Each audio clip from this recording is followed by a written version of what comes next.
नमस्कार मित्रों। आज हम बात करेंगे भाव गहरे ध्यान में उतरने में सहायक होते हैं।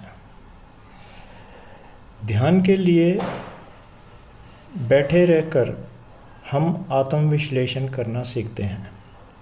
कैसे?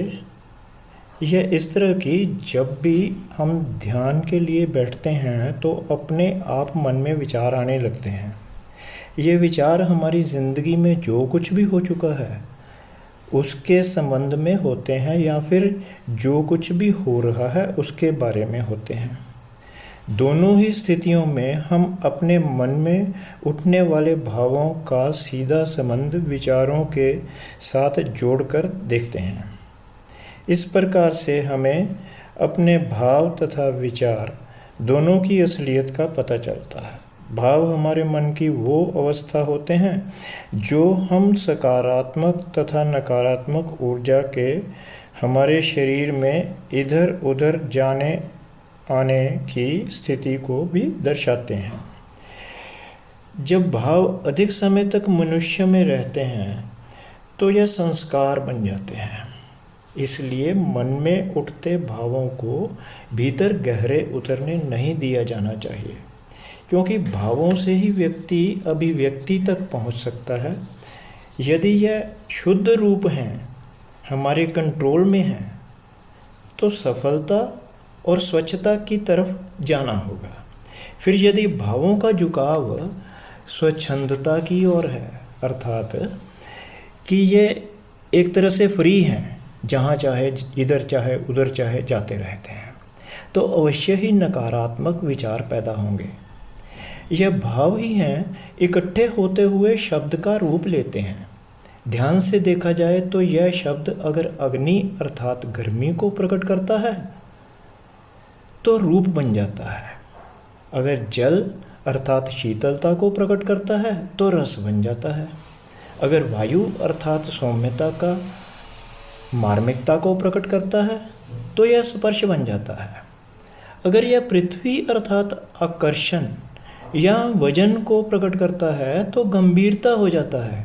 अगर यह आकाश में नियंत्रित होता है तो तरंगों से गीत प्रकट करता है। वास्तव में शब्द जब भावों की स्थिति में समन्वित होकर बाहर निकलता है तो सुंदर सृष्टि का निर्माण करता है। परंतु यही शब्द जब भावों को बिना समझे बाहर निकालता है तो विस्फोटक बन जाता है, जिससे व्यक्ति साधना मार्ग में चलते हुए ध्यान की अवस्था में एकाग्रता को नहीं प्राप्त होता। इसलिए अपने भावों को समझकर उनसे अलग होते जाने पर मन में स्थिरता आती है और धीरे धीरे ध्यान में साधक गहरे उतरता जाता है। यही आत्म सम्मोहन की स्थिति पैदा होती है, क्योंकि साधक भावों को देखते हुए इतना खो जाता है कि विचारों का पता ही नहीं चलता। मित्रों, यहाँ पर एक बात का ध्यान रखना होगा कि हम भावों में उलझे नहीं तथा ना ही उत्तेजित हों। भावों को समझने का प्रयास करें, एक एक करके भावों को एक दूसरे से अलग करें। यह देखेंगे आप किसी भी बात की गहराई तक पहुंचने में सफल होंगे।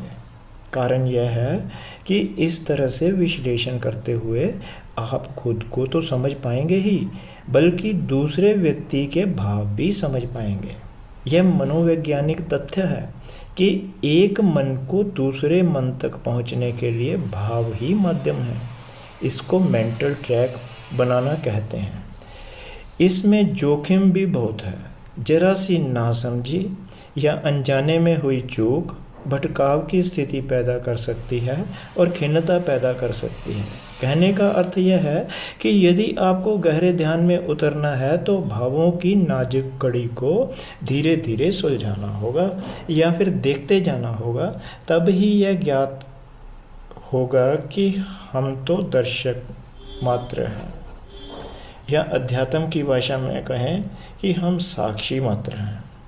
इससे यह स्पष्ट होता है कि भावों को माध्यम बनाकर गहरे ध्यान की अवस्था तक तो पहुंचा जा सकता है, साथ ही इन उलझनों को सुलझाकर कोई भी निर्धारित लक्ष्य पाने में सफलता हासिल की जा सकती है। नमस्कार, आगे की वीडियो में मिलते हैं।